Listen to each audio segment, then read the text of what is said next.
I'm here to talk about quality jobs and how they fuel the economy. And you saw some of the economic data. Let me get my little thing here.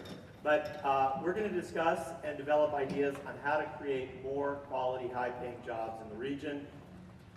You heard a lot about the cost of living, and it's clearly high. We have one of the worst affordability indexes for the difference between our wages and our ability to afford to live here. And we have a distinguished panel. There we go. We have a distinguished panel from agriculture, from healthcare, and from tech, both a very small startup in Salinas, as well as, yes, I think Heidi is here, so, as well as liquor to talk about that.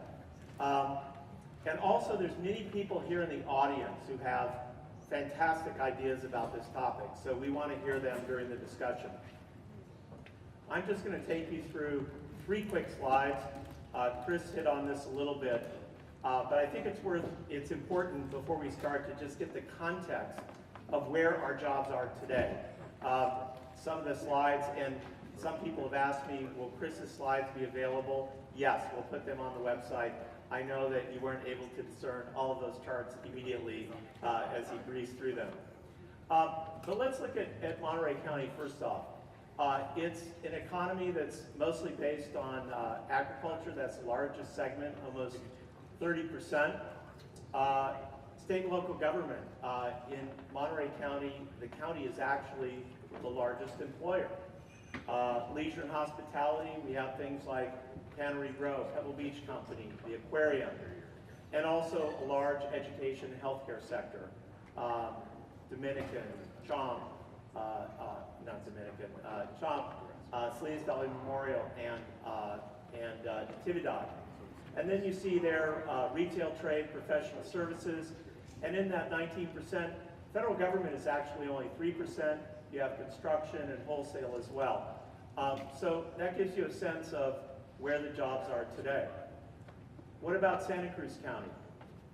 State and local government is our largest sector, and the county is our second largest employer, the first being UCSC. Education and healthcare, it's a very strong aspect of the Santa Cruz County economy. We have PAMF and Dominican and Watsonville Community Hospital, lots of federally licensed healthcare providers. Leisure and hospitality, we're here at Seaside Company, one of the big companies in that area. And then a number of retail, professional services. Agriculture is only about 10% of our economy here, much different from Monterey County. And then when you get into other, you get into financial services, construction, and so forth. The total employment in Santa Cruz County is 109,000. In Monterey County, it's about 190,000. San Benito County. Again, a little bit more diversified, more like Santa Cruz economy than the Monterey economy, but big sectors in small manufacturing, retail. The largest employer is Earthbound Farms, which is in the ag sector there at 11%. But again, the county government is the largest employer in San Benito County. And then equal amounts in education, leisure and hospitality, construction, professional services, and there's in that other category, there's some warehousing and transit and so forth. So we're not going to remake these economies overnight, obviously, and we're going to need to build on the strengths that we have today. But I want to focus on how we build more sustainable and high-paying jobs. We don't want to turn Santa Cruz or Monterey or any of these areas into Los Angeles with increased densification. I think a lot of us are here because we love it. So what can we do within the environmental ethos of this area to build sustainable and high-paying jobs? That's really what we're here to talk about in this panel. And I would also say that in all these sectors, whether it's government or health or agriculture even, there's a huge trend going through our entire economy, and that's the digitization of our economy. Whether we're trying to get more transparent government, or we're bringing in, radiology, these super high-tech radiology machines. Chris talked about knee operations, distance medicine. Kaiser's doing a lot of that today already with remote diagnostics and talking to people, doctors in various locations. It's not just tech. In every sector, farming, you're going to hear about Heavy Connect this morning. In every sector, we've got a huge impact of digital technologies coming into those. And the nice thing is that those produce more high-paying, sustainable jobs. So how are we going to do this? And I've got a great panel to join me this morning, and I'd like to introduce them right now and have them come up. First is Steve Packard, the CEO of Montage Health and also CEO of Chomp. Let's give him a big round of applause. Kate Terrell, who is the Senior Vice President and Chief Human Resources Officer at Driscoll's, the largest berry company in the world here in Rossville.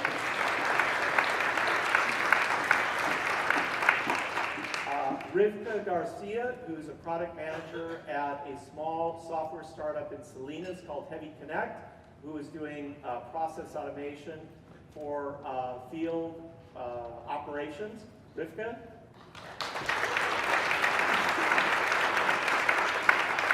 And Heidi Schriefer, who is the VP of People and Places at Looker. Please give Heidi a big round of applause.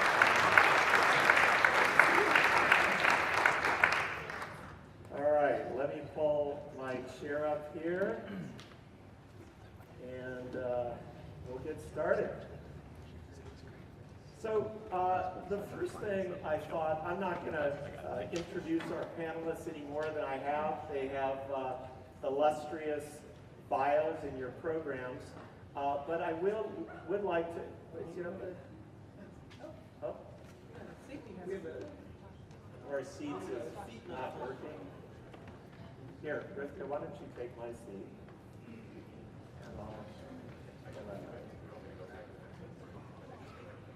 We get this one fixed. Can we get this fixed? Thank you. All right, good. Okay, I'll stand. I want to start out by asking each of you to describe your organization. Tell the audience about the number of employees, both total and local, and the key jobs in your organization, particularly the high-paying, high-quality jobs that you have now. We'll get to what you're producing in the future. So Steve, why don't you kick it off? So good morning. In 2 minutes or less. I can do that. Can you hear me? Okay, good morning. Community Hospital Monterey Peninsula and our parent organization, Montage, which also includes Montage Wellness Centers, Montage Medical Group, Aspire Health Plan, and Community Health Innovations, a population health company. Together we have between about 2,300 to 2,400 employees. Almost to a person, they're all located in Monterey County.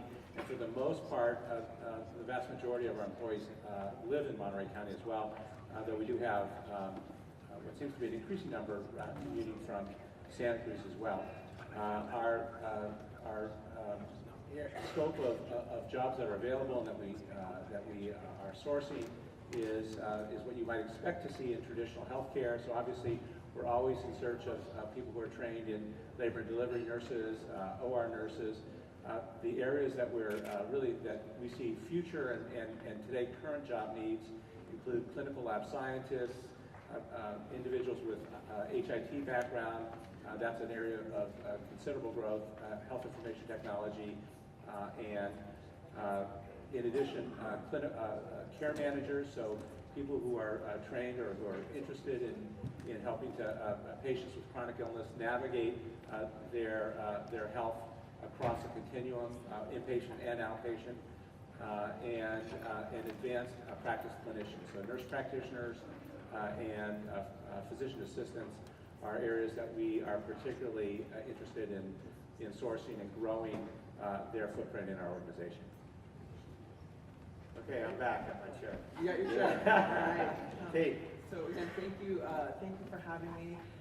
Driscoll's is the world's berry company, and of course we distribute strawberries, blackberries, raspberries, and blueberries. We have about 1,300 full-time people around the world, so not including our seasonal population. In the U.S., it's about 700, and here locally, it's about 500 folks. And I think we have a wide range of jobs. Continually, we've been a very high-growth company for many years, so we see lots of jobs from our research and development and scientists who understand chemistry to folks who are in production and our agronomists who really understand how plants grow and how we can help our growers, to our finance, business planning, strategy, audit, to IT, HR. So we really have a wide range of opportunities. I do think our research and development, our production management are some of the critical, maybe more technical skills that we look for. Thanks. So we're a really small startup in Salinas, and we currently have 12 employees. We have currently, I would be the product manager. We have a project manager. We have a database manager, QA manager, which tests all the code, and then the jobs after that are all developers, so software engineers, and then we have a business person. Good morning. Looker is a business intelligence data and analytics platform that's growing rather quickly.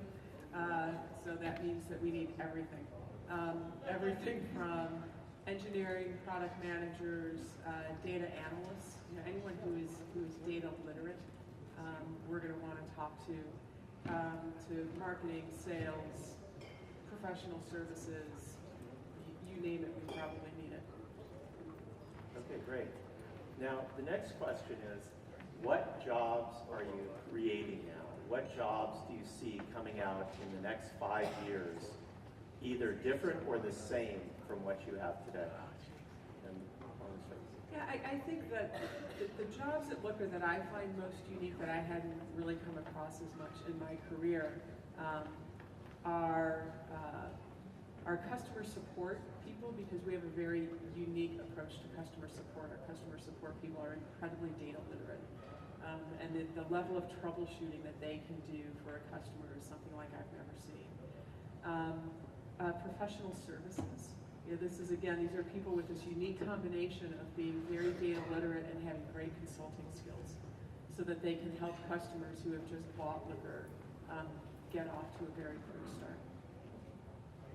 And I think we're going to expand within the next 5 years, and that's going to bring in a lot of job opportunities. Customer support would be one, because we have our people go into the field with the farmers to use the technology. We'll be growing in data, so then we would need a data analyst or a data manager, and then also more engineers, maybe senior engineers. We'd have sales and business people, marketing, and filling those roles, because right now we're just a small company trying to make it our way, but once we grow, we're going to need maybe HR department as well, like everything that it is to make a company. Rivka, I've got another question on that, because I talked about the digitization of agriculture. Certainly there will be robotic picking and so forth in the future, but you're really focused on automating processes in the field. Can you say a little bit more about that? Because those are some of the jobs for our young people that will be emerging that they should be thinking about, because we do have a large agricultural economy.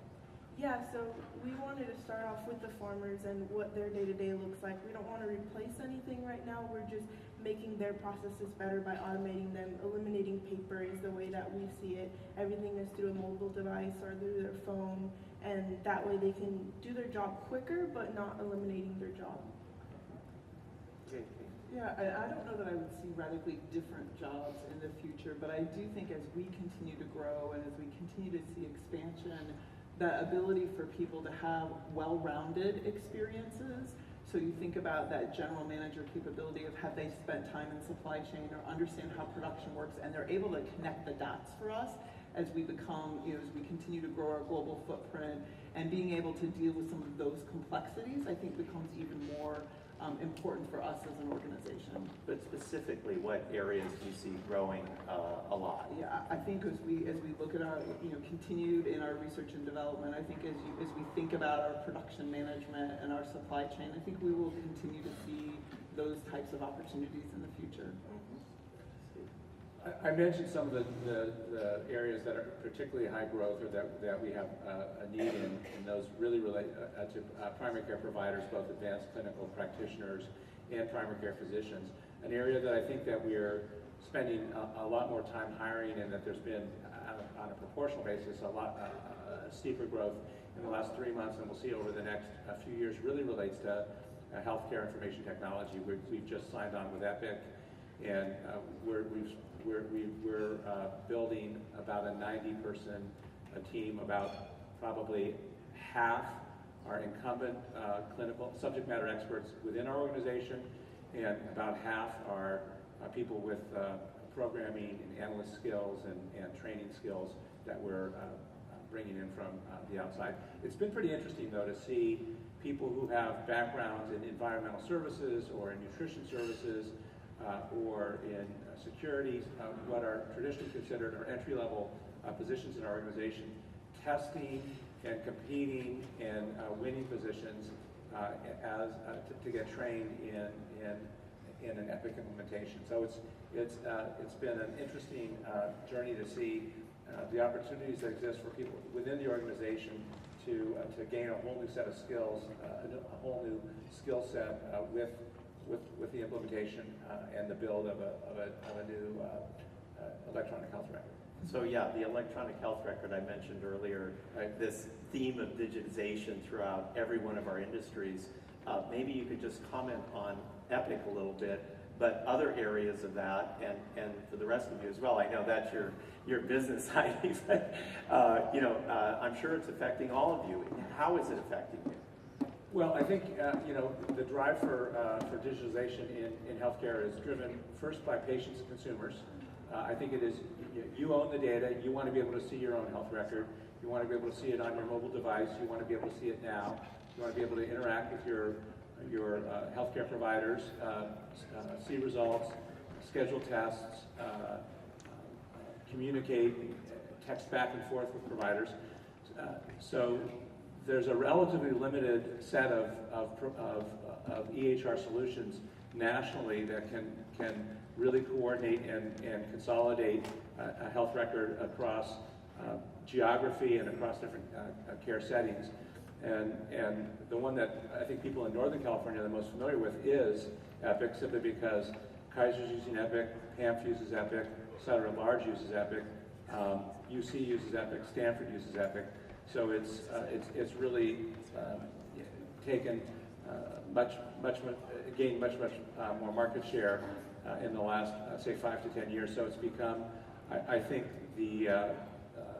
almost the choice by default.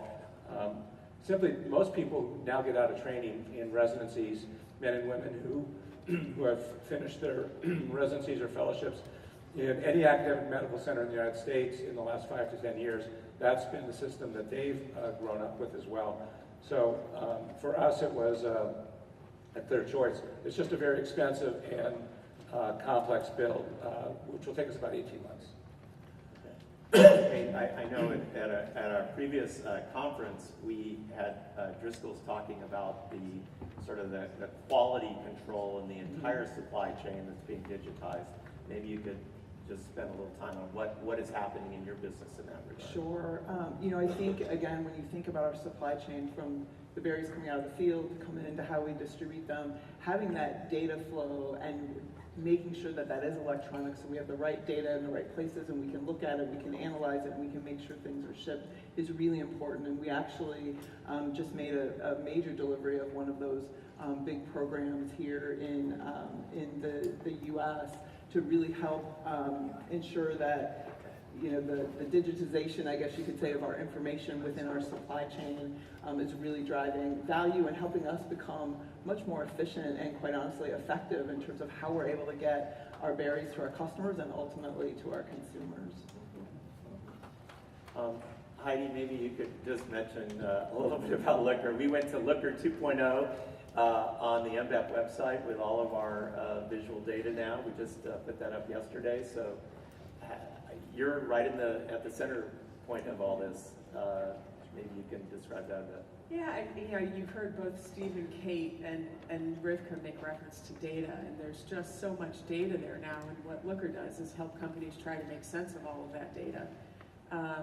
There are two big data problems that we see that companies have, and one is data confusion, where different departments call the same thing something slightly different, and because of that, you can't do any kind of comparative data from department to department. And so the solution to that was to create all these data analyst positions.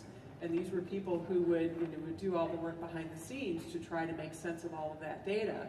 But then what formed was what we at Looker refer to as data breadlines, because now if you have a question that you want answered, you have to wait in line for one of these data analysts to free up. And they may answer the question that you've asked, but then when you try to explore a little bit and really understand that a little bit, you've got to get back into the back of the data breadline. So what we're trying to do is through our software, is make that data accessible to everybody, so that everybody, once you've got a common definitions, everybody can explore the data and everybody can make sense of the data, because that's what's going to lead companies to making better decisions. So in the auto industry, there's a lot of suppliers around, tires or drivetrains or whatever, close to companies where the final assembly is done. What about in your areas? Is there suppliers that you think of that also could be creating quality jobs that you want close to you, like packaging in agriculture or different areas in your area, Rivka? I'm just interested. Is there any notion of a supply chain here, or is that just sort of outdated with the advent of so much digitization of our economy? It's a great question. Obviously from a data perspective, our vendors, our sources can be anywhere. And you mentioned teleradiology, and obviously we have those vendors don't have to reside within our region. In fact, we have radiologists who read our nocturnal films in Australia, New Zealand, and other parts of the world. So I think technology obviously decentralizes and globalizes jobs and vendors.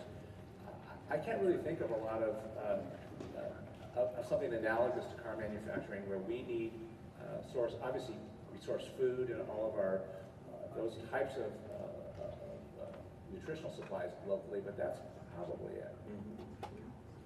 I mean, our biggest connection, right, would be with our independent growers, and making sure that the information and all of that is tied together as tightly as it can be. Okay, I need a talent supply chain.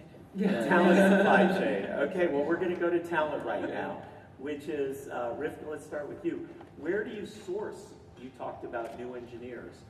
Where do you source talent, and especially where do you source local talent? So we work a lot with the local university and local college, Hartnell and CSUMB. I graduated from CSUMB, and they have a program called the CSN3 program, which I graduated from, and their goal is to get more engineers out into the workforce faster. By partnering with Hartnell, you graduate with your bachelor's in 3 years, and so there's a second group graduating in May, and so we look at them as kind of the standard where it usually takes 5 years to get a degree, they complete it in 3, and they have a lot of support around them. They have a lot of knowledge, and so they're really eager to get out into the workforce, and we look towards them. Does everyone know about the CSN3 program at CSUMB? Yes? Okay. So Rivka is a proud graduate of that, and CSUMB is here, one of our sponsors at Eduardo Ochoa's on our board. They're doing amazing things, and that's all in conjunction with Hartnell College as well. So it's a really great new program. They're considering starting a new school of engineering at CSUMB as well, and we have great engineering and CS programs at UCSC as well. In terms of sourcing talent, we certainly have, our website, we use LinkedIn. It's a lot of what I would say active networking in terms of how we find people. We have an employee referral program. There are, you know, certainly different associations, again, through that networking piece of how do you find the right talent and the right fit. And so you really have to cast a fairly wide net, right? Because, you know, as we saw from some of the economic information, talent is scarce, right? And being able to find the right talent to come into your organization. So those are a few of the ways that we search. We have a pretty similar, I think, type of pipeline. We use LinkedIn, social networking, Facebook, and Twitter. And in addition, obviously, just local word of mouth has been a great source. Through existing employees, it's been a great source. And we too have for hard to fill positions, we have a referral program where current employees can be incentivized for providing us qualified hires that we subsequently hire. And then I really think sourcing with and partnering with the local colleges and universities is key, and really developing people who have ties in our community and are already here is huge. So we've had a 30-year partnership with Monterey Peninsula College. We helped launch the Maureen Church Coker School of Nursing there 30 years ago. And for the past 30 years, we've split the annual operating expense for that college 50-50 between the college and our hospital in an effort to really grow qualified nursing professionals locally. And that's been a very, very successful strategy. We're really excited that CSUMB has announced their plans to develop a physician assistant program, a master's prepared physician assistant program, and we're excited to be working with them on that as well.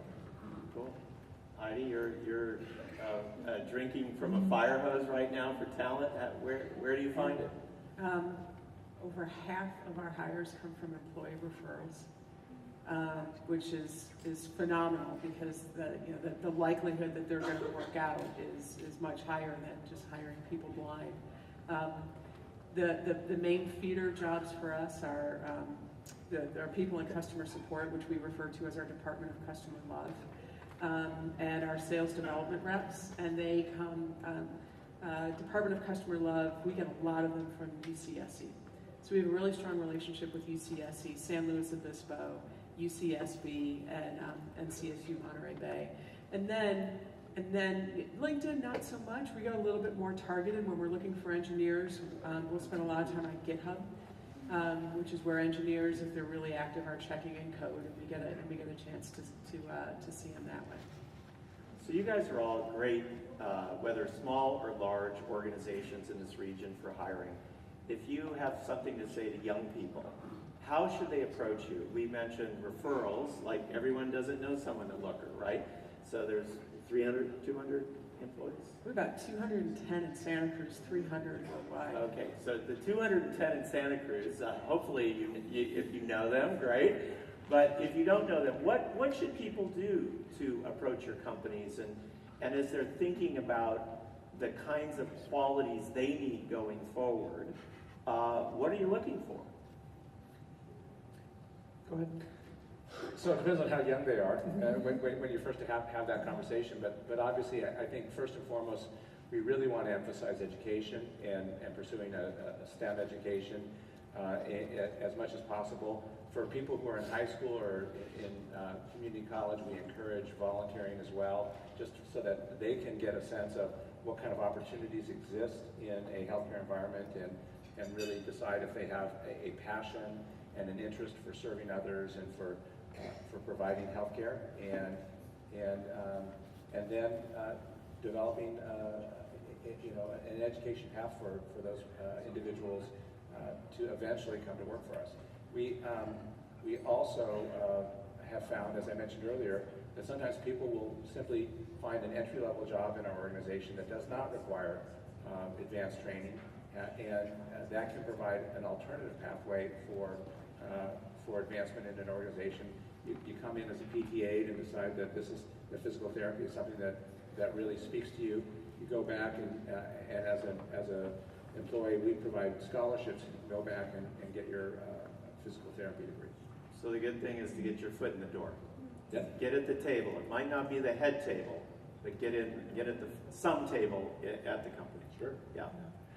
You know, I think back, you know, certainly internships, right? That it gives you the opportunity to explore a company, to explore different types of work and what gets you really passionate and what maybe isn't, you know, the thing that would wake you up in the morning. So how do you get those experiences as an intern?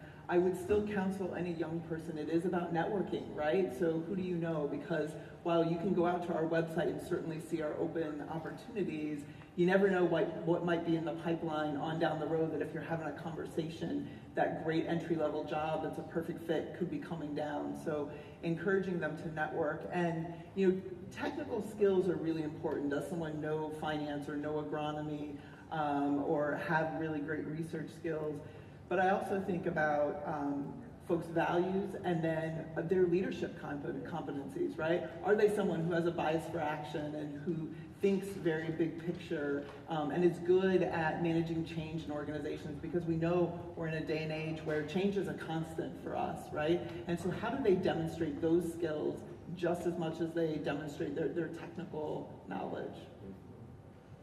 I would have to agree with everything Kate said. I think building your network is really important, as well as internships. I started off as an internship before I started working full-time for Heavy Connect, and internships really help building your network. I would say we also look for really strong leaders. Because we are a small company, we want someone that's going to help us grow and excel and reach new levels.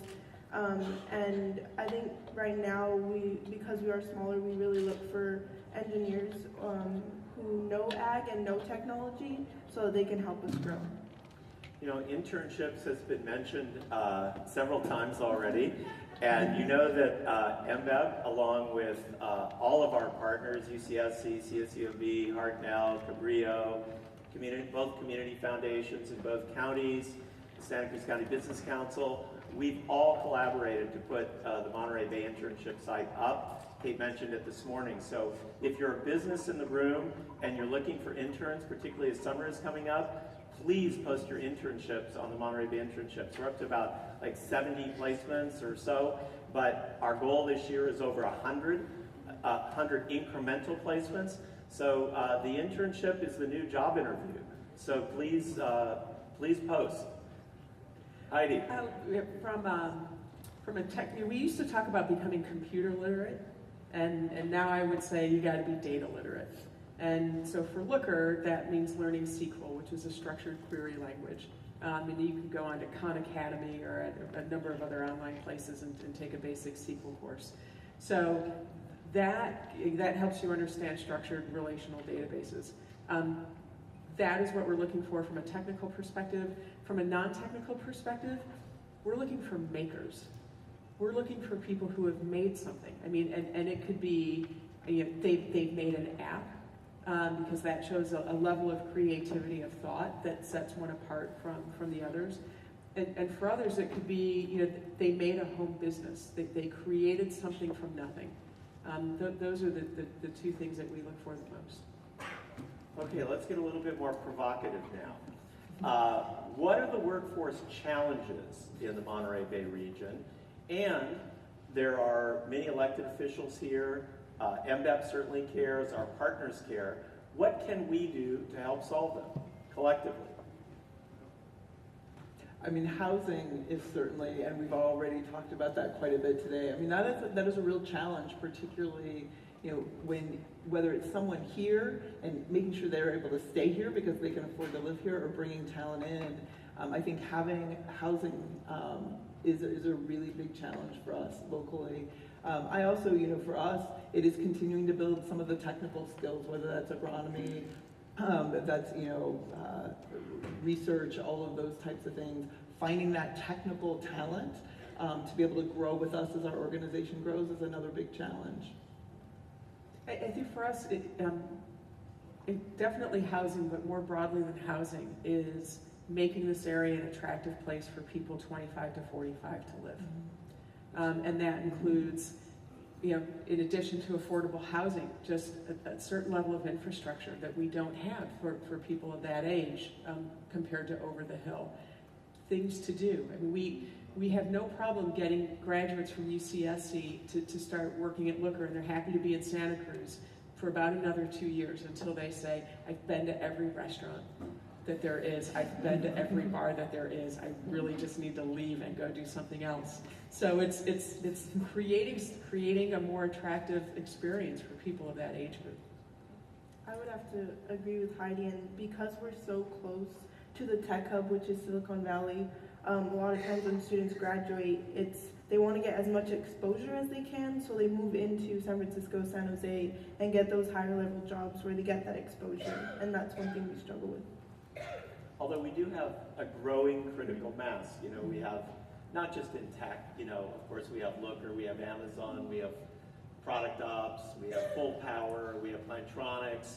You know, we're starting, and the same thing is true in the Salinas area now. We have an incubator down there with the Western Growers Association. The Thrive Accelerator is taking its third cohort now of startups from all over the world that are coming to Salinas. We have a new tech accelerator.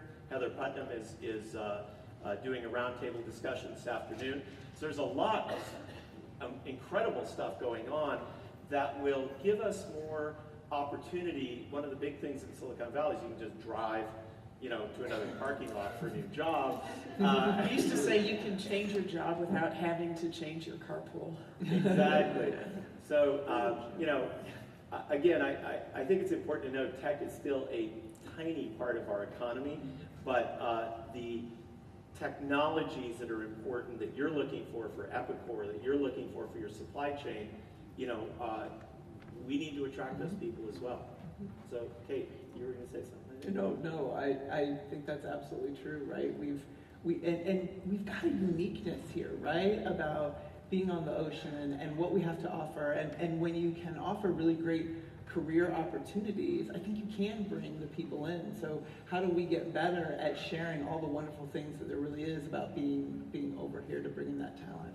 But I'm actually struck by how similar our challenges are with Kate and Rivka's and Heidi's. I mean, for us, getting young people to move back to the area, the cost of housing, the lack of we'll just say, a robust social life in sleepy Monterey and Carmel Pacific Grove, getting a single, say, 31-year-old primary care physician, male or female, to move to our area is difficult because there's just not nearly as much happening as if they just got out of training in San Francisco or in LA or San Diego, where there's a myriad of opportunities and myriad of professional opportunities and a much more, I think, robust both housing market and social life and professional life. Okay, I haven't heard any of the solutions. You guys were supposed to help us provide some solutions. Are there any suggestions you have about? Well, one of the things that we've done, in particular, on the higher end of our hires, that is to say, for the people who have spent 8 or 10 years training physicians in both primary care and specialties, we provide a recruitment a forgivable loan, and these loans can be on the order of $200,000 to $300,000. That if a physician stays in our area for 7 years, we begin forgiving the loan at year 4, and by year 7 it's completely forgiven, and it's imputed income the year that we forgive it. But it provides, we find that if someone stays in the region for 6 or 7 years, they're probably not going anywhere. So it provides an incentive for them and gives them a foot up in the housing market, because it may take someone who already has a $200,000 or $300,000 college and medical school debt and gives them a funding source to be able to put a down payment on a small level. Okay, we're going to continue with solutions, but I'd like to bring the lights up a little bit. And there's 2 roving mics. If you have a question, just put up your hand and we'll get the mic to you, and let's start some interaction here. Other solutions while we're waiting for questions. Come on, you can say what you think. I think the idea of having some, I'm not sure I have a solution, but I would look at worldwide cities that have grown really fast from a tech perspective. Dublin fascinates me. We just moved our European headquarters to Dublin, and from November to February we hired 27 people. in Dublin. And it was so easy. And one of the reasons it was so easy was because there was this government agency called IDA Ireland that did virtually everything for me. They made all these introductions, including with lawyers and facilities people and recruiting agencies, and they lined up candidates for me to meet with when I was over there. I mean, the level of involvement of the Irish government in attracting business to Ireland was something like I have never seen before. They are the model, at least from what I've seen. Okay, well, we have county economic development departments here. I'm sure they could do the same thing. You know, just one. Bonnie, are you in the room somewhere? Okay. Yeah. One other thing to consider, and perhaps this exists and I don't know about it, right? But if you think about our young professionals, is there a young professionals network that could be started locally where they can connect in, and again, perhaps it exists already, but that they can start to feel that sense of community, and they can also help us attract that generation, that age group into the area, and that there's a group through, you know, government or partnerships of how do we show off the community in a way that it hits on the points that they are most interested in, right? Because what I'm interested in, you know, with a kid in elementary school and everything else is very different than what a 30-something-year-old single is interested in. So how do we really hone in on those and show those in the area? And is there an opportunity to have some of that network come to life that can help us from the young folks who are already here? I'd like to add to, so we recently started a monthly network event out of the Western Grower Center, and there's about 30 plus companies in the Western Grower Center, so we have some of them come and we invite students from the local colleges. We're trying to get more of UC Davis and Cal Poly students, but mainly it's been Hart now and CSUMB, some from MPC. And what we do is we have all those startup companies in the center talk about what they're doing, the jobs they're hiring for, and students sometimes show up with their resume and they get to speak with these people and they learn more about what we're doing, and they kind of get a little clearer career path sometimes by talking to these people. Awesome. Okay, questions?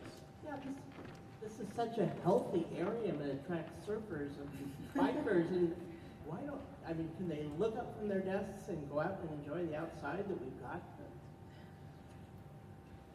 I think so. Absolutely. We have a surfing club, we have a mountain biking club, we have, of course, we have a beer club and a wine club. But that's, I mean, that is, we play that up really big in our recruiting. And it's, you know, if you're sick and tired of the congestion of the Bay Area and the general soullessness of Silicon Valley, you know, come here and have a real life where you can mountain bike and you can swim and you can surf. And that attracts a certain type of person, and they're very unlikely to leave.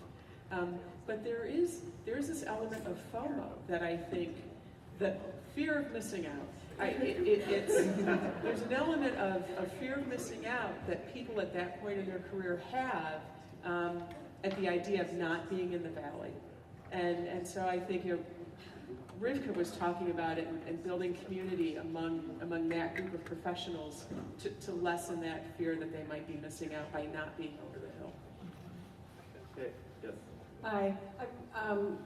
Could you say who you are too? My name is Patrice Boyle, and I am partly responsible for entertaining y'all. I have 2 restaurants in Santa Cruz. I will say that one of the big, I've thought a lot about how to have more innovation and how to have more new things happening in Santa Cruz. I've had a lot of people who have graduated from both of my restaurants who've gone out to do their own food service. And one of the, when you look at a place like Dublin, which I love, or Portland, which I also think is great and super, super fun, what you need in order to have innovation and people really try new things in my business, which is vastly different from your business, is we need lower rents and we need a lower getting in cost, because for a young innovator in the food business to really try something, if if you're going to spend 9 months or a year and $1.5 million on your project, you have to have something that's really proven. You can't, it's very difficult to be innovative. So the hallmark for both of those places are that they have government structures that really fast track and help people get started. They have very much larger populations than Santa Cruz does. So that's, I mean, a very big part of it. But also, the rents and the getting in costs are so much lower that it allows innovation. And that's really something that we do struggle with a lot, and I feel your pain. Yeah, I mean, of course, this came up 2 years ago at our State of the Region conference around housing, as why we also feel housing is such a pain point, and have started the Monterey Bay Housing Trust. We know it's only one of a list of things that we could do with municipal ordinances, the housing trust, potentially a housing bond at some point, making it easier, ADUs, you know, really by right ADU development, so forth, to lower the cost of getting in. Patrice, I think you're absolutely right. And it's also true that that's why we're really focused on quality jobs too, so that the people who do want to get in can actually afford to live here on a sustainable basis. Yes? Jane Barr, Enid Housing. We're an aging group of people in the United States, and a lot of baby boomers. I haven't heard any of you talk about accessing senior talent or even using seniors for part-time work, and I wanted to know your thoughts about that. Seniors. We don't have part-time work. I mean, Well, full-time, let's just say full-time. yeah, I think we have a very bimodal population at Looker. There are, you know, there's a hump of people who are younger, probably in their, you know, mid to late 20s, and then there's a hump. There's a lot of people my age, and that's, we refer to ourselves as the grown-ups, and who are providing the adult supervision for the kids. And so we actually feel like we have a lot of those. I guess it depends on what you call a senior. You know, Silicon Valley is so ageist. I think you're called a senior if you're over 40. So I would say, first and foremost, seniors are very important to us. They comprise, obviously, the majority of the patients that we serve. As we get older, people tend to accrue more maladies, and they access healthcare more. So well over 50% of the people we serve in our system are seniors. What we found in healthcare, many people who've spent their life in healthcare, by the time that they're ready to retire, what they really want to do is volunteer. We have a very robust volunteer program that, again, 80%, 90% is populated by seniors, and they provide a very, very important role, whether it's vigiling with patients who are dying, or transporting patients to doctor's visits, or reading or feeding patients. Really meaningful work that is volunteer work. And I think the last thing I would say is we've seen, for example, retired surgeons move to our area, and they don't really want the 12-hour days anymore, but they absolutely love assisting in the operating room. And so they'll come in, and surgeons love to have a second set of hands in the surgical field, and they'll come in and they'll work 6 hours, 3 days a week, when they're not volunteering at the aquarium or doing something else. And I think the very simple answer from my perspective is, we want great talent who can come in and help us grow the business. And at the end of the day, it's not about the age, it's about what someone brings to our organization. And that's, we look for, does someone have the values that we want them to have to be a part of our company? Do they have the leadership capability, and do they have the technical knowledge and skill set? Other questions? Please say who you are and who you're with. My name is Consuelo Juarez. I'm with Access to Employment, and I just want to piggyback on that same question, the question of seniors, because I really feel like there is an idea or an understanding that seniors are the patients, the people who are old and ill. There's also an understanding that seniors are the volunteers going out there, they're retired, and they're just looking for something to do to whittle away their final years. But in reality, right here in Santa Cruz, we have many, many people over 40, yes, even 40 begins to be a senior, who have been outsourced out of their jobs, who have been downsized out of their jobs, who have been budget cutted out of their jobs. And these are people who still have much to contribute, great deal of experience. And just as Kate was just saying, yes, these are people who are quite capable and are still very much looking for employment. So this is a great untapped resource. When you ask for solutions to these challenges, look to those people who are in their 40s and above to bring the experience, the know-how, the commitment, and the work ethic. When our earlier speaker was referring to our privileged millennials, well, this is not the millennial population. This is a population who has much yet to offer, and not just volunteering and not just being sick, but really being productive in this society. Okay.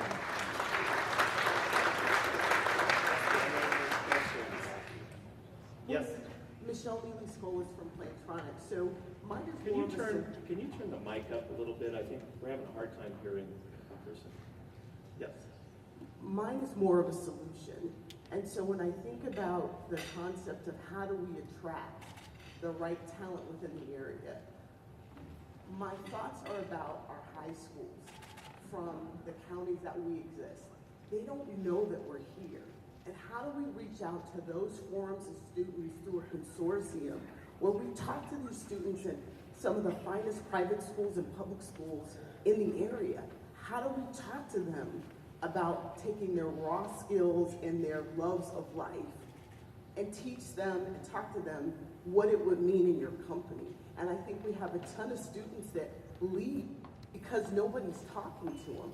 So when we think about these forums, when we think about what we're doing in November, why won't we invite the high schoolers, the seniors, the juniors, to participate in some of those activities so we're not actually talking to us, we're talking to them. I think we have a great opportunity. I just think we have to reach out to them. Great idea.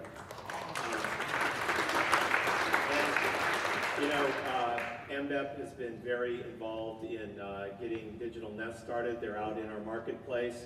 We take them on field trips to Looker and Google, and Netflix was teaching a course down in Salinas yesterday. But I agree with you completely. We need more young people in the room, and that's a great suggestion. Yes. My name is Stephanie Aguilar of Scotts Valley City Council. I was just curious if any of your companies might consider investing in housing and actually helping provide housing for the employees that you are hiring. They did that for a farm company in the Salinas Valley where they built housing for their workers. Have you considered perhaps like a corporation from Texas came to the Sacramento and Placer County area and purchased over 500 condos so that they could place their employees in the area to work? Have you thought of purchasing housing for your employees? I think the answer for us is we've discussed it off and on for a number of years, and it's not our core competency, and it's not something that we feel comfortable doing on our own. But certainly we are very open to having a discussion with someone who has done this and is interested in putting together a consortium of 2 or 3 employers that could co-invest where someone else would operate it. There are a lot of challenges associated with doing it, with actually executing. Tanner Marinanzo did, I think, a fantastic job, and they should be applauded for addressing their workforce challenge by doing that. Yeah, I don't know that there have been formal conversations about that, but I do think that's something that, again, as I think this reality is just becoming more and more of an issue for us, that we do have to explore a number of creative solutions for our population. That's good. Has Patrick offered you any housing yet? I think right now most of our talent most of our team is young and they're still live at home, so we have that advantage right now. And they're all mostly local, so I think maybe in the future when we start pulling talent from maybe across states and things like that, that can be an opportunity we can look into, but it doesn't apply to us as of right now. We address it more, approach it more from the perspective of we provide our interns a housing stipend so that they don't have to worry about that during the 10 or 12 weeks that they work with us. We provide, I think, a very generous relocation allowance for people who are moving in either from outside of the Bay Area or within the Bay Area, just to within reasonable commuting distance of Santa Cruz. Beyond that, it's hard for us to do. We're playing with other people's money. We're still playing with investors' money. So it's we're not at the point yet where we can start diverting funds to things like that.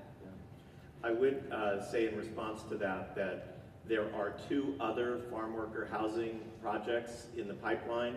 Employer-sponsored housing is one of the 3 pillars of MBEP's housing initiative, and if you want to learn more about it, please go to our housing table. Matt Huerta, our housing program manager, is there. These projects will be announced in the next year, 6 months to a year. They're very innovative, and thanks to Wesley Van Camp, who's in the room at Tanner and Annal, they set a very high bar for what's acceptable in terms of employer-sponsored housing. And now there are a number of initiatives for teachers, for healthcare workers, and others that are percolating in Santa Cruz County and also Monterey County.